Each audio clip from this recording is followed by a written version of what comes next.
আসসালামু আলাইকুম, আনিশা কিচেনে সকলকে স্বাগতম। আজকের রেসিপি হচ্ছে আলু পনির তরকারি, তার সঙ্গে থাকছে মোগলাই পরোটা।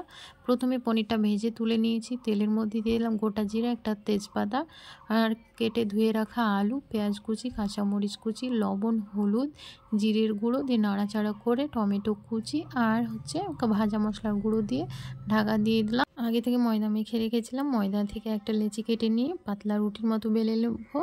রুটিটা একদম না মোটা না পাতলা, সেইভাবে বেলে নিতে হবে। একটা ডিম ফেটিয়ে নিয়েছি, ডিমের মধ্যে পেঁয়াজ কুচি, কাঁচামরিচ কুচি, স্বাদ মতো লবণ আর বিস্কুট গুঁড়ো দিয়ে ভালো করে মিক্সড করে নিয়েছি।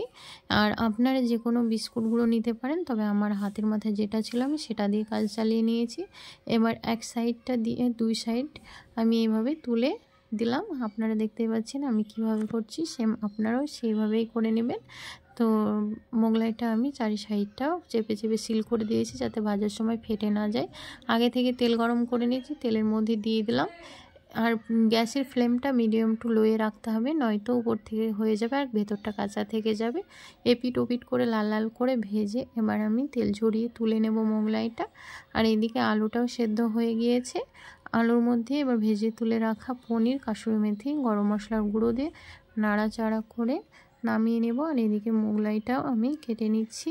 মোগলাইটা অনেকটা মুচমুচে হয়েছে, ভেতরটা একদম সুন্দর হয়েছে, উপরটাও সুন্দর আছে, আপনাদের দেখিয়ে দিচ্ছি একটু দেখুন। আর আমি পরিবেশন করে নিয়েছি একটু পেঁয়াজ কুচি, টমেটো সস আর আলুর তরকারি।